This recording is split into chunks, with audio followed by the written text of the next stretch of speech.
hoje começaremos mais um estudo sobre as profecias bíblicas. Agora, há diferentes maneiras pelas quais podemos abordar um estudo profético, especialmente a respeito do fim. Eu gostaria de compartilhar algumas dessas abordagens com vocês. Primeiramente, temos a abordagem temática.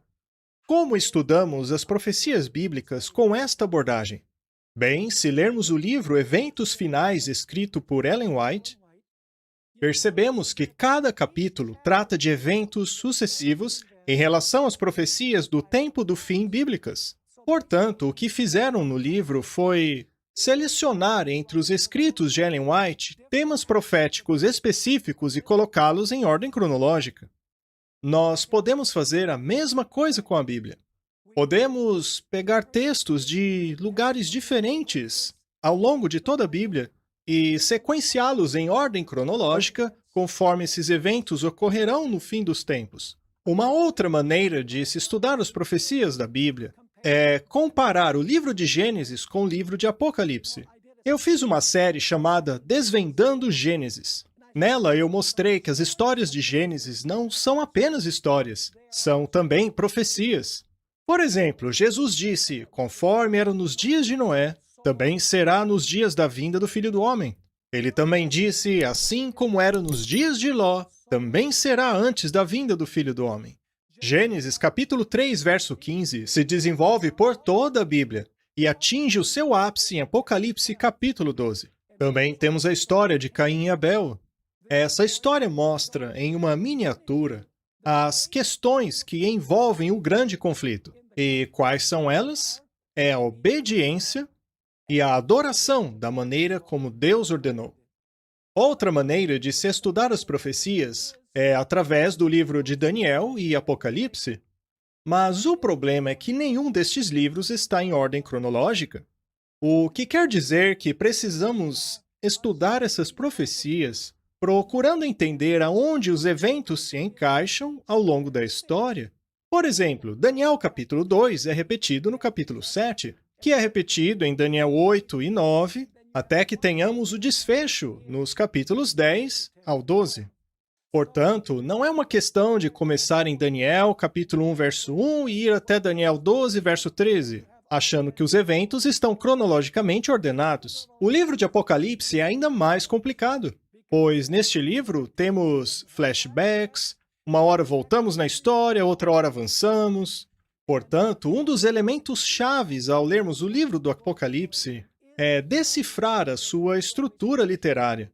Nós não temos todos os eventos organizados em ordem cronológica, começando pelo capítulo 1 e terminando finalmente no capítulo 22, mas há ainda uma outra abordagem, que é através das parábolas de Jesus. Há alguns anos atrás, eu fiz um estudo teológico aqui em nosso estúdio, no qual estudamos a dimensão escatológica das parábolas de Jesus. Enquanto eu preparava o guia de estudos para esta classe, eu fiquei impressionado com a quantidade de parábolas de Jesus que tem a ver com o fim dos tempos. Por exemplo, temos a parábola das 10 virgens. Nela, temos o fechamento da porta da graça. E a parábola dos talentos, na qual Deus acerta as contas conosco quanto aos dons que Ele nos deu. Temos ainda a parábola das ovelhas e dos bodes, que é uma descrição do julgamento final. Temos a do homem que se infiltra no salão do casamento sem as vestes apropriadas. Isto, obviamente, se refere ao juízo investigativo. Portanto, estas são diferentes abordagens ao estudo das profecias. Temos a temática, na qual estudamos como o livro de Gênesis se relaciona com o Apocalipse. Podemos estudá-las ao ver como Daniel se relaciona a Apocalipse. É claro, prestando atenção na estrutura de cada livro. E, finalmente, podemos estudar os eventos finais a partir das parábolas de Jesus. Mas ainda há outra abordagem, pela qual estudaremos nesta série. E esta abordagem é estudar as profecias dos eventos finais a partir da perspectiva de Mateus capítulo 24. Mateus 24 é muito importante no estudo das profecias. E isso se dá porque os eventos deste capítulo estão em ordem cronológica. Ou seja, todos os grandes eventos proféticos são apresentados um após o outro, em uma ordem cronológica exata. Portanto, na classe de hoje estudaremos 7 grandes verdades a respeito do capítulo 24 de Mateus. Ponto número 1. O estudo de Mateus capítulo 24 é extremamente importante. Eu quero ler uma afirmação encontrada no livro Obreiros Evangélicos, página 148 na versão americana. Esta citação trata da importância do estudo de Mateus 24 e diz assim: o capítulo 24 de Mateus é apresentado a mim, vez após vez, como algo que deve chamar a atenção de todos. Nós estamos vivendo hoje no tempo em que as previsões desse capítulo estão se cumprindo. Que os nossos ministros e professores ensinem essas profecias àqueles a quem instruem.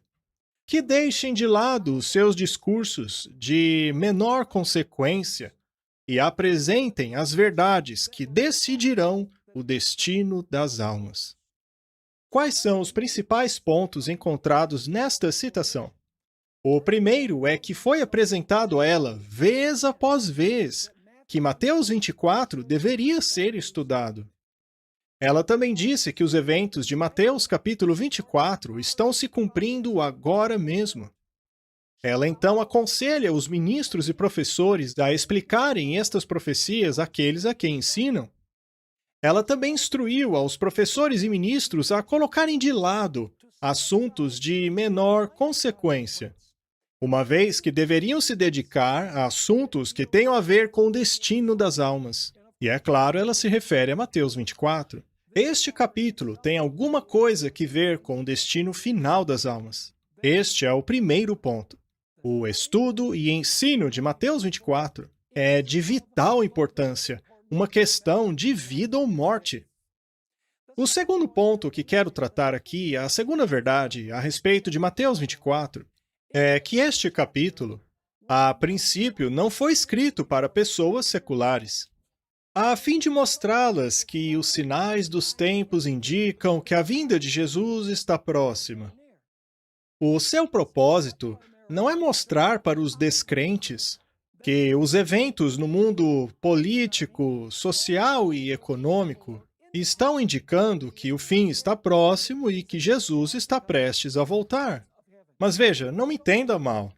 Não há nada de errado em pregar sermões evangelísticos utilizando Mateus 24, mas o propósito central deste capítulo é impedir que o povo de Deus seja enganado no fim dos tempos. Ou seja, em primeiro lugar, é uma mensagem ao povo de Deus, aqueles que professam seguir o Senhor, do que para o mundo de forma geral. Mas como sabemos disso? Bem, vamos dar uma olhada em vários textos de Mateus 24 que mostram que esta mensagem é direcionada ao povo de Deus especificamente. Antes de começarmos, eu vou repetir mais uma vez. Jesus havia alertado os seus seguidores que Satanás procuraria enganá-los, desencorajá-los, persegui-los e matá-los, para que perdessem sua fé. Portanto, o propósito desse capítulo é encorajar o povo de Deus para que permanecessem firmes em meio à provação e sofrimento. Agora, note os versos que deixam claro que esta mensagem é primeiramente direcionada ao povo de Deus. Mateus 24, verso 4. Este discurso é dado por Jesus para os seus próprios discípulos. Eles estavam juntos no Monte das Oliveiras. O verso 4 nos diz: Jesus respondeu dizendo: preste atenção, para que ninguém engane vocês. Ele disse isso para os discípulos: tenham cuidado para que ninguém vos engane. E no próximo verso, Mateus 24, verso 5 diz: muitos virão em meu nome. Ora, estes certamente são cristãos, uma vez que vêm em nome de Jesus. Portanto, muitos virão em meu nome, dizendo: eu sou o Cristo, e enganarão a muitos. Jesus disse que muitos viriam no nome dele. Muitos seriam enganados e Jesus está alertando seus discípulos para que também não fossem enganados. Em Mateus 24, versos 15 e 16, veja, perceba que eu estou pegando apenas uma amostra do capítulo 24 para mostrar que esta mensagem é especialmente para aqueles que seguiam Jesus não fossem enganados, que permanecessem firmes na verdade. Mateus 24, versos 15 e 16 fala da abominação desoladora. Diz assim: portanto, quando virdes a abominação da desolação mencionada pelo profeta Daniel, sentada no lugar santo, e quem lê entenda, então, que aqueles que estiverem na Judéia fujam para as montanhas, que aquele que estiver em cima no telhado não desça para pegar nada de sua casa. Este é o verso 17. Portanto, assim que aqueles que estivessem na cidade vissem um sinal, deveriam fugir dela. Bem, os descrentes não conheciam o sinal. Já os crentes sabiam qual era o sinal. Portanto, o sinal é para aqueles que acreditavam em Jesus, de forma que não ficariam na cidade, mas fugiriam antes que a cidade fosse destruída. Temos também os versos 23 a 25. Aqui, mais uma vez, Jesus se direciona aos seus discípulos. Vejamos Mateus capítulo 24, verso 23. Portanto, se alguém disser a vocês, ou seja, os discípulos, vejam, aqui está o Cristo, ou ali está ele, não acreditem, pois aparecerão falsos cristos e falsos profetas que realizarão grandes sinais e maravilhas para, se possível, enganar até mesmo os eleitos. Mais uma vez, veja o que ele disse. Se alguém disser a vocês que o Cristo está ali, o que na verdade é um plano de Satanás para enganar o povo de Deus, Jesus diz finalmente: vejam que eu estou lhes avisando antes que aconteça. Mas a pergunta é, quem são os eleitos? Bem, os eleitos são aqueles que aceitaram Jesus Cristo como seu Salvador e Senhor. Veja Romanos capítulo 8, versos 33 e 34. Romanos 8, 33 e 34. Paulo escreveu assim: quem poderá acusar os eleitos de Deus, uma vez que é Ele quem os justifica? Quem é aquele que pode condenar? É Cristo que morreu, ou antes ressuscitou dentre os mortos, o qual está à direita de Deus e também intercede por nós. Portanto, veja só, os eleitos são os que foram justificados, aqueles por quem Jesus Cristo intercede. Eu poderia mostrar em muitos lugares de Mateus capítulo 24, assim como no 25, que o foco deste capítulo é o povo de Deus. Deus, através deste sermão, está querendo dizer ao seu povo para não ser enganado. Resista à perseguição. Fique firme. Agora, o nosso terceiro ponto é que devemos estudar todos os evangelhos se quisermos ter uma visão ampla dos eventos finais. Perceba que este sermão de Jesus em Mateus capítulo 24 também é encontrado em Marcos capítulo 13, assim como em Lucas capítulo 21. Isto quer dizer que se quisermos ter uma visão ampla, não podemos ficar apenas em Mateus 24, mas também em Marcos 13 e Lucas 21. Bom, alguém pode perguntar por que temos que checar todos os evangelhos se é o mesmo sermão? Bem, a razão é porque Lucas apresenta detalhes que Mateus não apresenta. E Marcos também apresenta detalhes que Mateus não apresenta. Ou seja, ao olharmos todos os evangelhos, temos uma visão ampla e abrangente daquilo que Jesus quis ensinar em relação aos eventos finais. Me permita dar alguns exemplos sobre a importância de estudarmos todos os evangelhos. Mateus, capítulo 24, verso 7, diz assim: porque nação se levantará contra nação, e reino contra reino. E haverá fomes, pestilências, terremotos em vários lugares. Este verso, portanto, nos diz que haverá terremotos. Bem, Lucas, capítulo 21, verso 11, traz detalhes adicionais. Lucas, registrando o sermão proferido por Jesus, escreveu o seguinte: e haverá grandes terremotos em vários lugares, e fomes e pestilências, e coisas espantosas e grandes sinais nos céus. Perceba que Mateus disse terremotos, mas Lucas disse grandes terremotos. Pode parecer apenas um detalhe, mas ele é importante. Não será apenas terremotos, mas grandes terremotos. Agora, veja Marcos, capítulo 13, verso 8. Há um novo detalhe ali. Marcos 13, verso 8 diz: Porque nação se levantará contra nação, e reino contra reino. E haverá terremotos em vários lugares, e haverá fomes, e, segundo a tradução King James, haverá tribulação. Isto não se encontra em Mateus ou Lucas. Mas, afinal, o que significa tribulação? De acordo com o dicionário, significa distúrbios, ou seja, comoções sociais exatamente como as que vemos hoje. O termo é utilizado, por exemplo, em João capítulo 5, versos 4 e 7, em que havia agitação na água do tanque de Betesda. Ou seja, haveria distúrbios na sociedade, haveria protestos, distúrbios como os que temos visto em nosso mundo nos últimos anos. Portanto, Marcos 13, verso 8, adiciona um detalhe que é muito importante no estudo de Mateus 24. Agora, vejamos Mateus, capítulo 24, versos 9 e 10. Versos 9 e 10. O verso diz assim: Então eles os entregarão, ou seja, os seguidores de Jesus, para serem perseguidos e mortos. Vocês serão odiados por todas as nações por causa do meu nome. Portanto, seriam perseguidos por terem o nome de Jesus.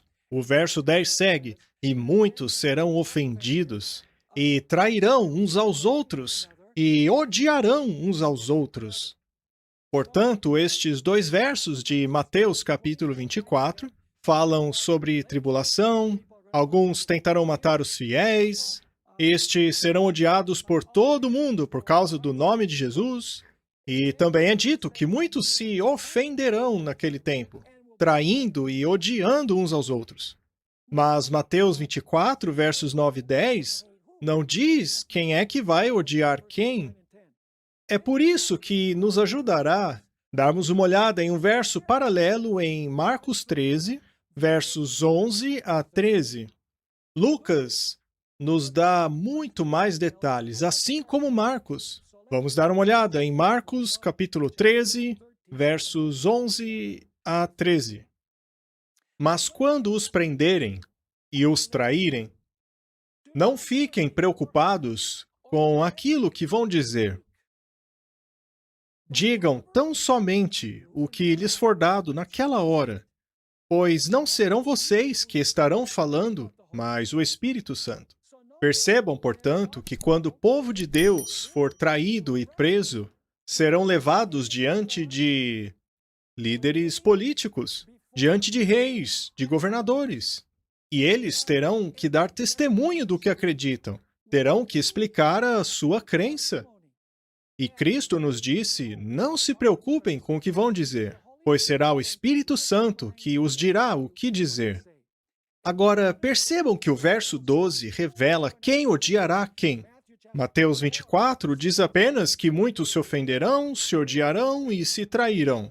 Mas o livro de Marcos, porém, nos traz detalhes interessantes. Veja o que diz o verso 12 de Marcos, capítulo 13.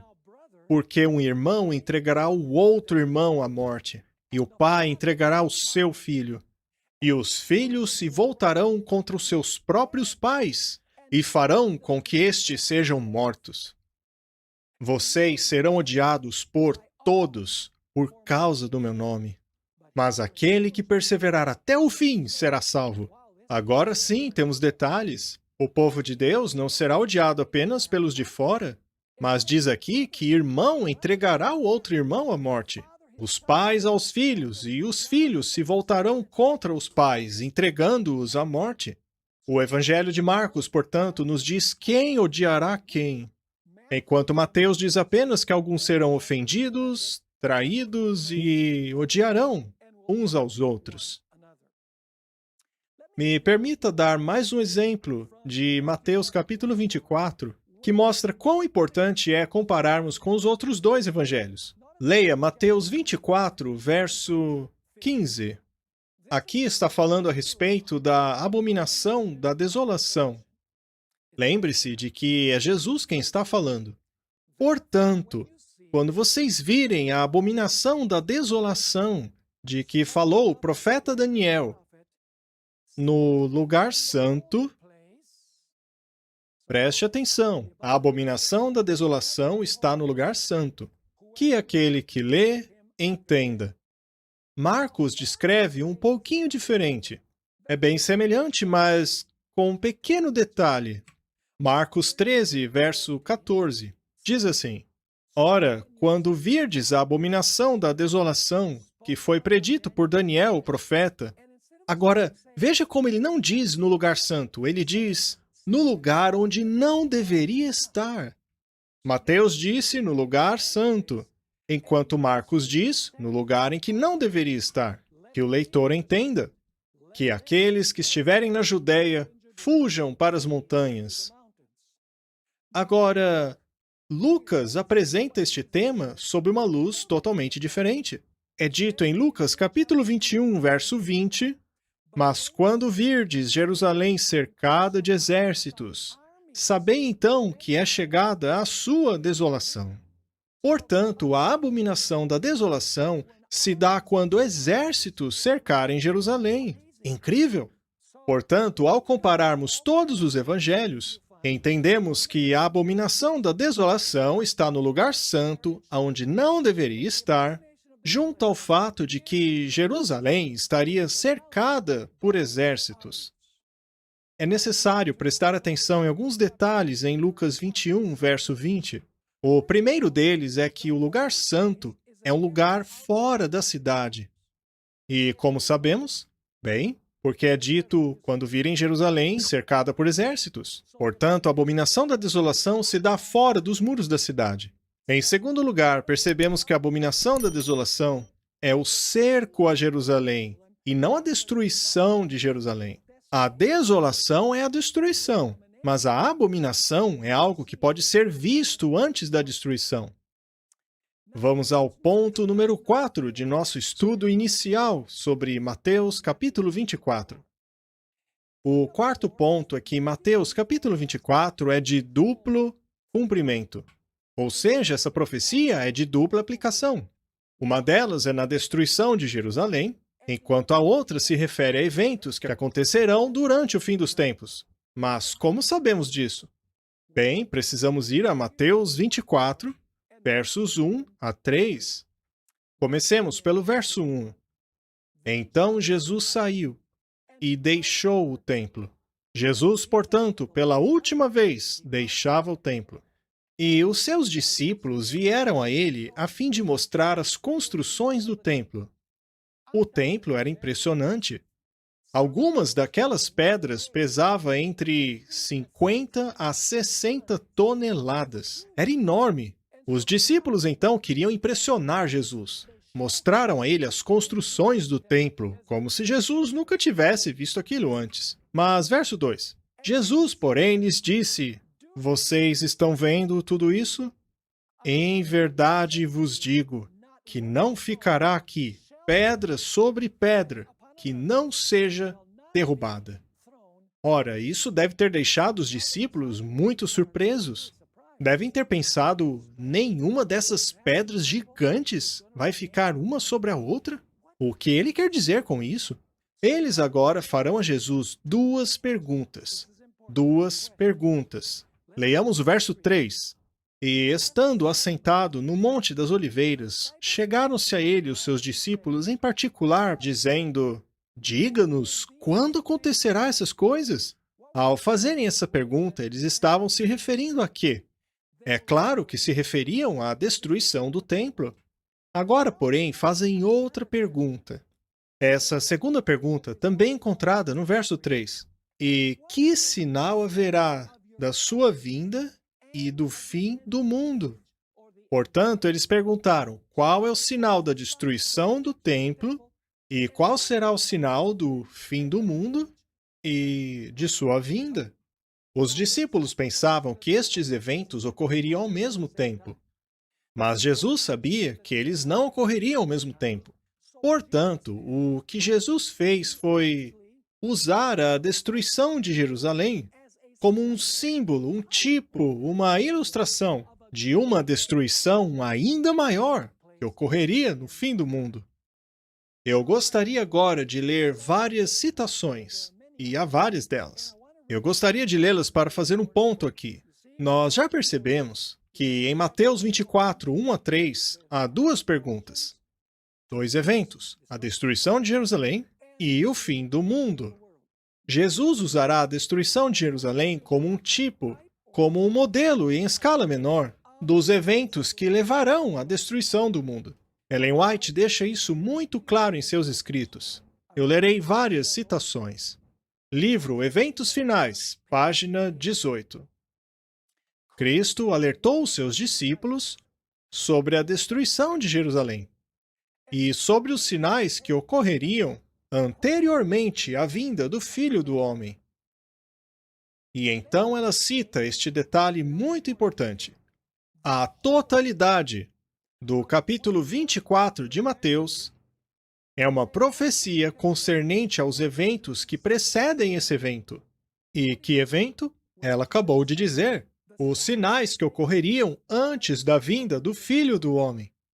Ela diz que o capítulo inteiro de Mateus 24 é uma profecia dos eventos que ocorreriam antes da volta de Jesus. A destruição de Jerusalém é usada para tipificar a última grande destruição do mundo por meio do fogo.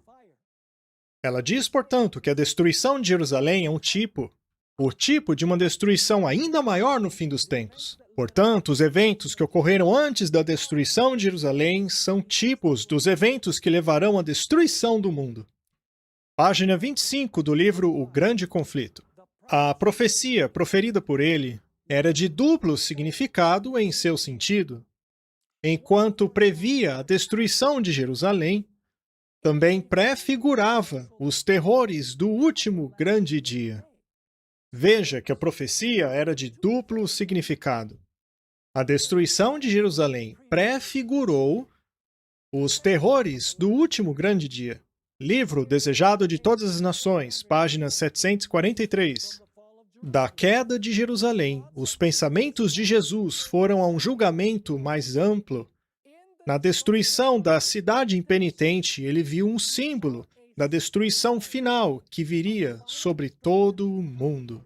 Vejam, portanto, que Ellen White diz que a destruição de Jerusalém tipificou a destruição do fim do mundo, a profecia tinha duplo significado, a destruição de Jerusalém prefigurou os terrores do último dia, o capítulo 24 se refere a um julgamento mais amplo, que Jesus viu na destruição de Jerusalém um símbolo de uma destruição ainda maior.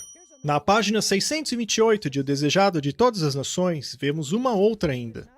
Jesus não respondeu seus discípulos ao tomar separadamente a destruição de Jerusalém e o grande dia de sua vinda. Ou seja, Jesus não separou as coisas dizendo, olha, esses são sinais da destruição de Jerusalém e esses aqui do mundo. Vamos continuar. Antes, ele misturou a descrição dos dois eventos. Se Jesus tivesse descortinado esses eventos aos discípulos da maneira como ele via, eles não teriam suportado a visão. Em misericórdia a eles, Jesus misturou. Note como ela usa o termo misturar. Jesus misturou a descrição das duas crises, deixando que os discípulos estudassem o significado por eles mesmos.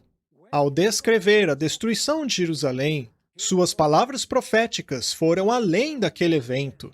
Foram até a conflagração final daquele dia, em que o Senhor se levantará de seu lugar a fim de punir o mundo por sua iniquidade. Quando a terra expuser o seu sangue e não mais cobrir os seus mortos. E então Ellen White diz, e esse discurso todo, não parte dele. Esse discurso todo foi dado, não apenas para os discípulos, mas a todo aquele que viver nas últimas cenas da história dessa terra. Ainda vemos mais uma citação na página 22 de O Grande Conflito. Cristo viu em Jerusalém um símbolo de um mundo endurecido na incredulidade e rebelião, se apressando a fim de encontrar os julgamentos retributivos de Deus. E ela continua dizendo o seguinte: Jesus, voltando os olhos para a última geração. Agora, prestem atenção aqui. Viu o mundo envolvido em um engano semelhante àquele que levou à destruição de Jerusalém. Ou seja, o pecado cometido no fim dos tempos é semelhante àquele cometido pelos judeus. Mas qual seria a semelhança? Ela continua. O grande pecado dos judeus foi a rejeição de Cristo. Já o grande pecado do mundo cristão será a sua rejeição da lei de Deus, que é a fundação de seu governo no céu e na terra. Ora, parecem pecados diferentes? Rejeição a Cristo e rejeição à lei de Deus? Não, não são diferentes, porque a lei é o reflexo do caráter de Cristo. Como é possível rejeitar a lei que reflete o caráter de Cristo e ao mesmo tempo dizer que você não rejeita a Cristo? A lei é uma demonstração escrita de como é o caráter de Cristo. Como eu posso dizer que amo Jesus e ao mesmo tempo dizer que sua lei foi abolida? Não faz sentido. No fim das contas, é a mesma coisa. Rejeitar a pessoa de Cristo é o mesmo que rejeitar a lei que reflete o caráter dele. Grande Conflito, página 36. A profecia do Salvador, referente à visitação dos julgamentos sobre Jerusalém, terá um outro cumprimento. Se comparado a este, a destruição de Jerusalém não passa de uma sombra. Você sabe quão terrível foi a destruição de Jerusalém? Basta ler a descrição de Flávio Joséfo sobre ela. Ou apenas leia o primeiro capítulo de O Grande Conflito. Você pode se perguntar, como alguma coisa pode ser pior do que aquela descrição do primeiro capítulo de O Grande Conflito? E ainda assim, Ellen White diz que aquela destruição não passa de uma sombra da destruição que está para acontecer nos últimos dias. Continuemos. No destino da cidade escolhida, podemos contemplar a perdição de um mundo que rejeitou a misericórdia de Deus e pisoteou a sua lei. Mais algumas citações. Esta foi retirada do livro O Maior Discurso de Cristo, páginas 120 e 121. A ruína de Jerusalém foi um símbolo da ruína final que assolará o mundo. As profecias que receberam um cumprimento parcial na destruição de Jerusalém têm uma aplicação mais direta nos últimos dias. Estamos, neste momento, no limiar dos grandes e solenes eventos. A crise está diante de nós, uma crise que o mundo jamais testemunhou. E agora darei mais uma última citação sobre o assunto, do livro Testemunho para Ministros, página 231. Os avisos dados por Cristo a Jerusalém não deveriam terminar com ela. O julgamento sobre Jerusalém foi um símbolo dos eventos que ocorrerão no último dia, por ocasião da segunda vinda de Cristo, no dia em que todas as nações serão reunidas diante dele. Ele enviará os seus anjos com grande som de trombeta, e estes reunirão os seus eleitos dos quatro ventos, de um ponto a outro do céu. Desta forma, concluímos que os eventos que levaram à destruição de Jerusalém são um símbolo daquilo que ocorrerá nos últimos dias. Ellen White disse que todo o capítulo de Mateus 24 tem a ver com a volta de Jesus. A destruição de Jerusalém é um tipo do que irá acontecer.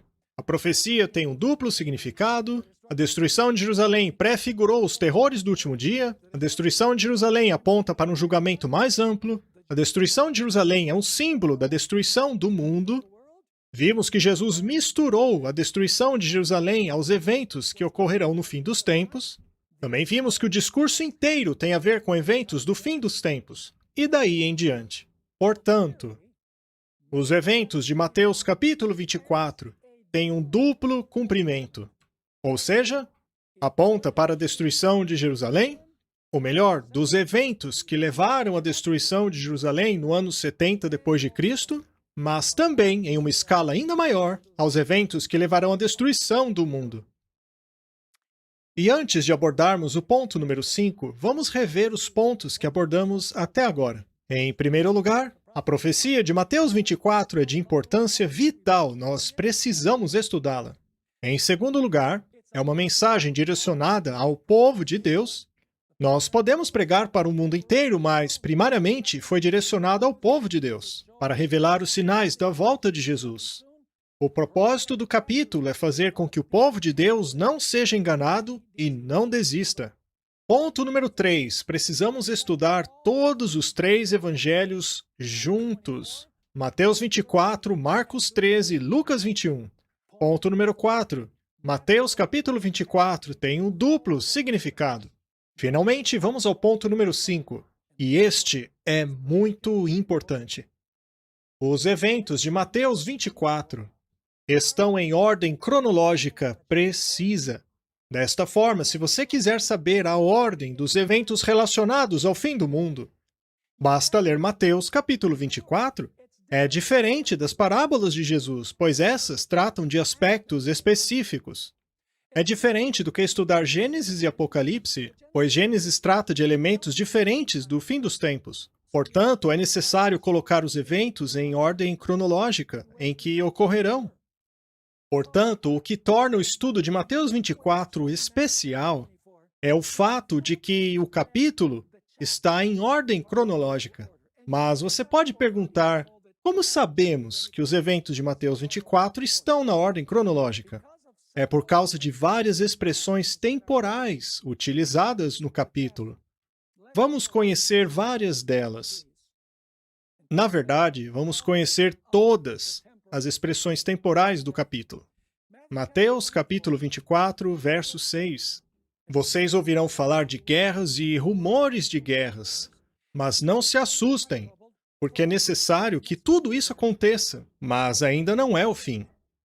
Agora veja o verso 7. Nação se levantará contra nação e reino contra reino, e haverá fomes, pestilências, terremotos em vários lugares. E agora vem a expressão temporal. Mas todas essas coisas são o princípio das dores. E então vem uma palavrinha muito importante. Ela é utilizada 9 vezes em Mateus capítulo 24. Marcos e Lucas a utilizam apenas 4 vezes. Mas em Mateus capítulo 24, essa expressão temporal é utilizada 9 vezes. É a palavra então. É a tradução da palavra grega tote. Mas o que tote significa? Vou ler a vocês o dicionário do Novo Testamento. A definição é a seguinte. Tote significa por conseguinte. Apresenta aquilo que vem logo em seguida. Ou seja, uma coisa aconteceu, e então isso, e então isso, e então isso. Ou seja, eventos que ocorrem em ordem cronológica. Vejamos, por exemplo, o verso 9, em que essa palavra aparece. Após dizer que haveria rumores de guerras, que nação se levantaria contra nação, reino contra reino, fomes, pestilências, terremotos em vários lugares, e que este era somente o início das dores, o verso 9 começa com a palavra então. Ou seja, uma correlação entre todos esses desastres sociais e o que aconteceria no verso 9.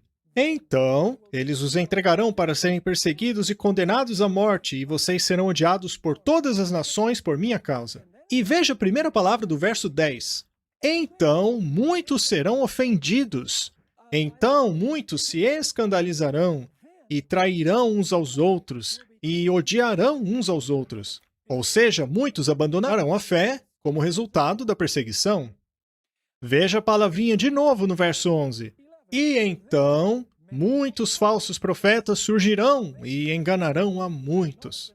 Percebam que muitos, quando abandonaram a fé por causa da perseguição, estes mesmos se tornaram falsos profetas para acusarem o povo de Deus diante dos tribunais e dos líderes políticos.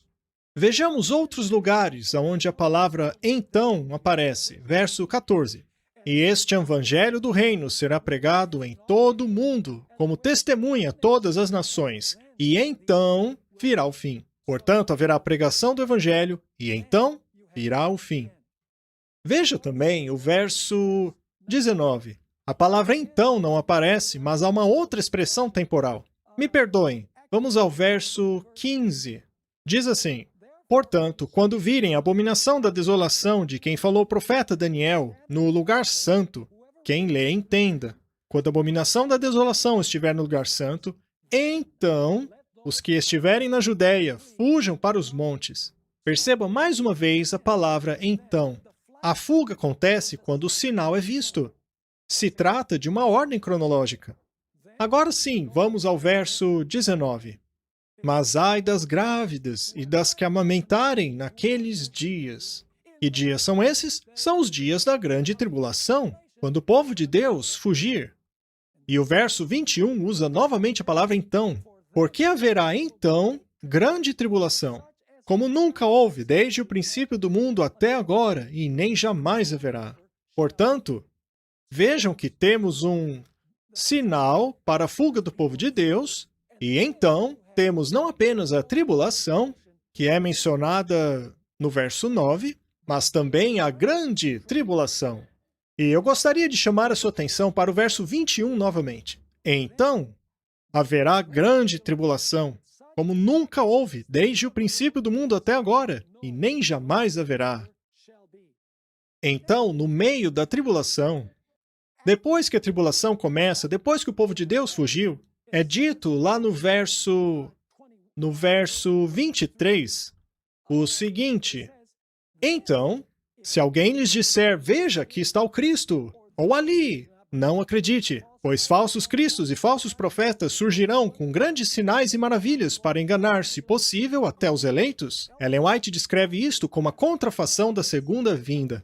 Satanás irá contrafazer a segunda vinda de Cristo. Isso é mencionado em 2 Tessalonicenses, capítulo 2. Portanto, temos a abominação da desolação, que é o sinal para a fuga. O povo de Deus foge. Então vem a grande tribulação. E no meio da tribulação, Satanás irá contrafazer a segunda vinda de Cristo. Estes são versos 23 até o verso 27. E é interessante que o verso 28 diz: Pois onde estiver o cadáver, aí se juntarão as águias. Mas falaremos sobre isso depois. Agora veja o verso 29. Imediatamente após a tribulação daqueles dias, ou seja, isso está acontecendo em cadeia, é uma ordem de eventos. Imediatamente após a tribulação daqueles dias, o sol se escurecerá, e a lua não dará a sua luz, e as estrelas cairão do céu, e os poderes celestes serão abalados. E veja a palavrinha de novo no verso 30.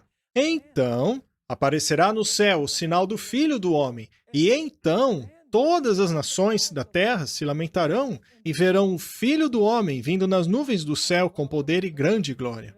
E então no verso 31 é dito: E então ele enviará os seus anjos com grande som de trombeta, e esses reunirão os seus eleitos dos quatro ventos, de uma a outra extremidade dos céus.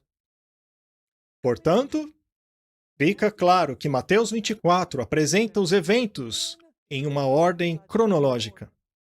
Agora podemos ir ao ponto número 6, que também é muito importante. O melhor comentário já escrito a respeito de Mateus capítulo 24 é o livro O Grande Conflito, escrito por Ellen White. Veja, Mateus capítulo 24 começa com a destruição de Jerusalém e termina com a volta de Cristo. E ao lermos o livro O Grande Conflito, vemos que o primeiro capítulo deste livro é sobre a destruição de Jerusalém. E o evento final do livro é a segunda vinda de Cristo e o milênio. O livro O Grande Conflito, porém, preenche muitas lacunas entre os eventos que são mencionados lá em Mateus, capítulo 24. O livro O Grande Conflito também está em ordem cronológica. Ou seja, começa com a destruição de Jerusalém, prosseguindo com o curso da história da igreja, até os eventos finais, os enganos de Satanás, e termina com a segunda vinda de Cristo e a tomada do povo de Deus para o céu, e então o milênio. Portanto, se quisermos preencher as lacunas entre as sequências dos eventos proféticos encontrados em Mateus capítulo 24, precisamos ler o livro O Grande Conflito. pois no fim das contas ele é um grande comentário sobre Mateus, capítulo 24. Por falar nisso, se você quiser uma cópia do livro O Grande Conflito, eu sugiro entrar em contato com terceiroanjo.com. Podemos direcioná-lo à melhor maneira de conseguir uma cópia deste precioso livro. Já o ponto número 7 é o seguinte: quando Mateus 24 usa o termo vocês, não está se referindo somente aos discípulos que ouviam aquela mensagem. A palavra vocês se aplica ao povo de Deus de todas as eras até o fim dos tempos.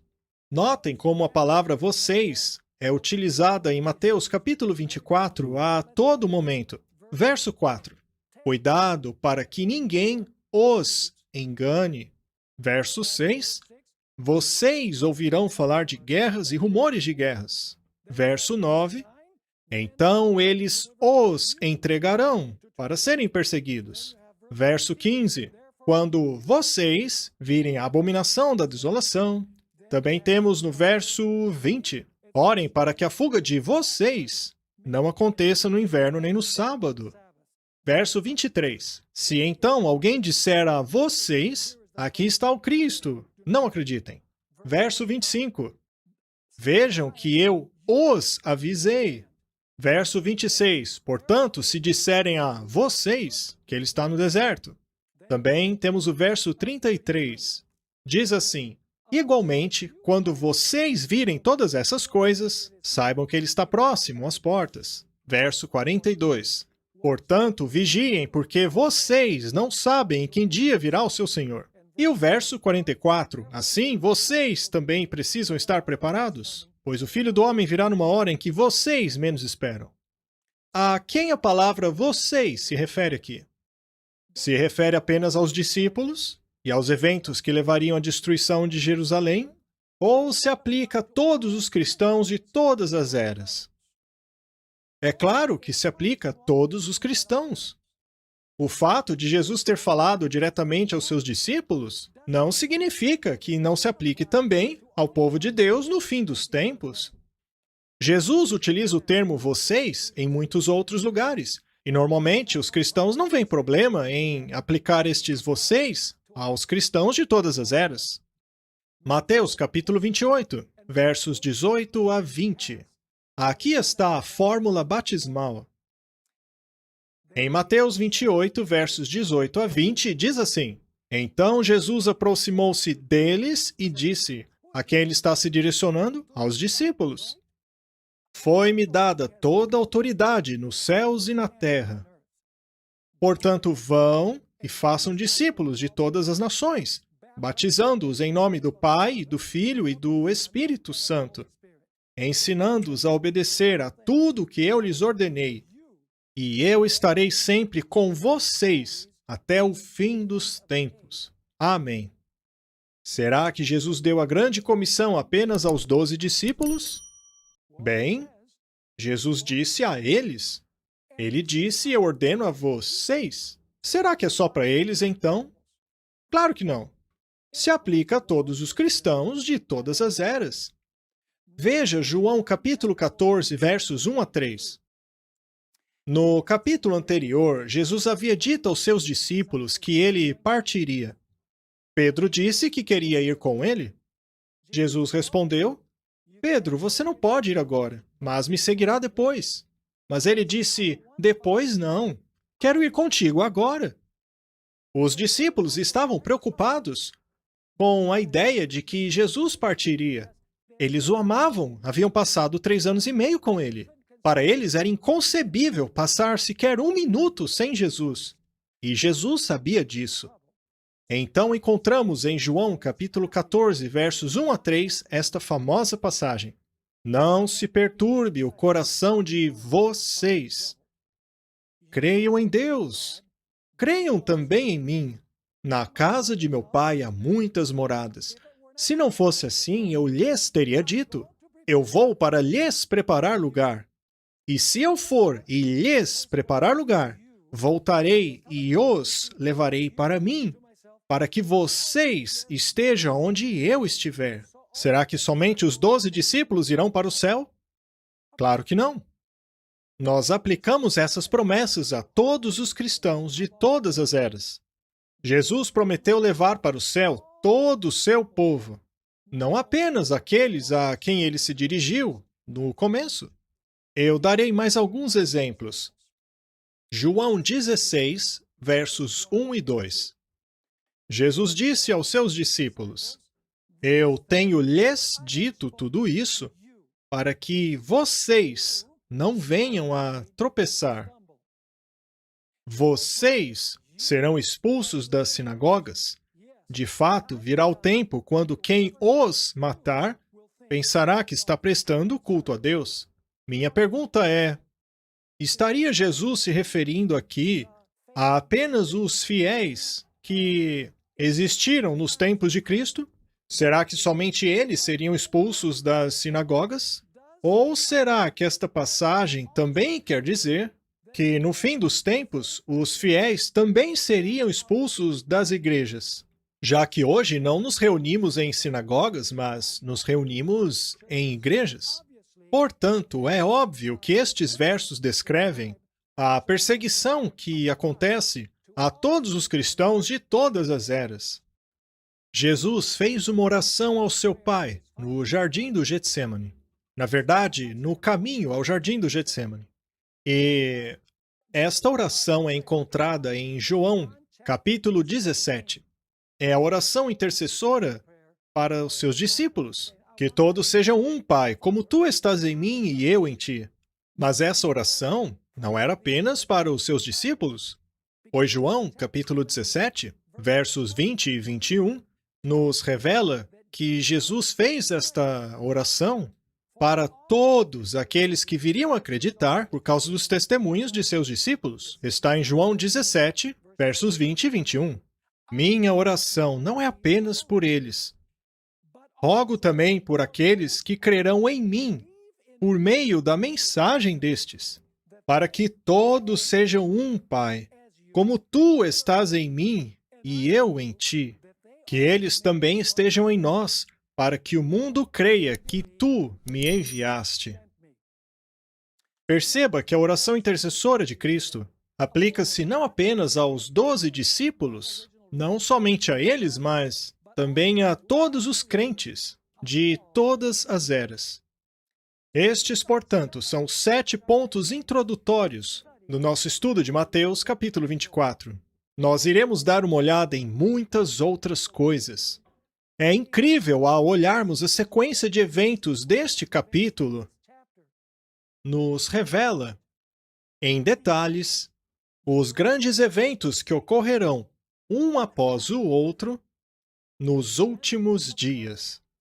Daremos uma olhada aos eventos que levaram à destruição de Jerusalém, e então direcionaremos o estudo a como esses eventos tipificaram os grandes eventos globais do final dos tempos. Portanto, vamos revisar os 7 pontos que estudamos hoje. Número 1. O estudo de Mateus capítulo 24 é de vital importância. Isso foi mostrado a Ellen White várias vezes. Os sinais de Mateus 24 estão se cumprindo, disse ela. Ministros e professores deveriam educar as pessoas a respeito deste capítulo. Pregadores deveriam deixar de lado assuntos de menor importância para pregarem assuntos que definirão os destinos das almas. Neste caso, Mateus 24. O segundo ponto é que Mateus 24 é direcionado àqueles que professam ser o povo de Deus. Seu foco não é o mundo, os que estão fora da igreja. Apesar de que sim, podemos utilizá-lo em evangelismo, uma vez que os sinais indicam que o final está próximo. Porém, seu maior objetivo é fazer com que o povo de Deus permaneça firme, para que não sejam enganados por Satanás nos últimos dias. Então vem o terceiro ponto. Nós precisamos comparar todos os 3 evangelhos. Precisamos ler Mateus 24, Marcos 13 e Lucas 21, pois Marcos e Lucas acrescentam detalhes não encontrados em Mateus 24. Vimos também que Mateus capítulo 24 tem dupla aplicação, ou seja, foi cumprido tanto na destruição de Jerusalém, ou melhor, dos eventos que levaram à destruição, mas também terá cumprimento nos eventos que levarão à destruição final deste mundo. Em nosso ponto número 5, vimos que os eventos do capítulo 24 estão em estrita ordem cronológica. Um evento segue a outro evento, seguido por um outro evento, e um próximo evento, e um próximo evento. Começa com a destruição de Jerusalém e termina com a destruição do mundo, por ocasião da segunda vinda de Cristo, quando seus eleitos serão reunidos. É por isso que é incrível estudar este capítulo, pois tudo está em ordem cronológica.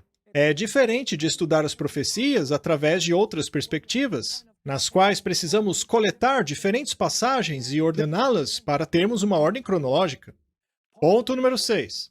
O melhor comentário sobre Mateus 24 é o livro O Grande Conflito, escrito por Ellen White. Vocês sabiam que este livro possui quase 700 páginas? Ele é um comentário de Mateus capítulo 24. É claro que ele menciona vários outros textos bíblicos, mas a cronologia do grande conflito é a mesma sequência dos eventos encontradas no capítulo 24 de Mateus. Portanto, se você quiser ter uma visão plena de todos estes eventos que ocorrem em ordem cronológica, você precisa adquirir uma cópia deste livro e lê-lo. Abra em sua Bíblia Mateus 24, Marcos 13, Lucas 21, e do outro lado o livro Grande Conflito. E veja como o Grande Conflito preenche as lacunas entre os grandes eventos que são descritos em Mateus capítulo 24. Nosso último ponto é: quando Mateus 24 usa o termo vocês, não está se referindo apenas aos discípulos originais, aos 12, mas se refere a todos os cristãos. Ou seja, todos os cristãos correm o risco de desistir quando vier a perseguição. Todos os cristãos correm o risco de serem enganados por Satanás. Todos os cristãos, todos os crentes são tentados a desistirem, a jogarem a toalha. Mas o propósito do capítulo é fazer com que todos os fiéis permaneçam firmes, vigilantes, orando e trabalhando, sabendo que a vinda de Jesus está próxima.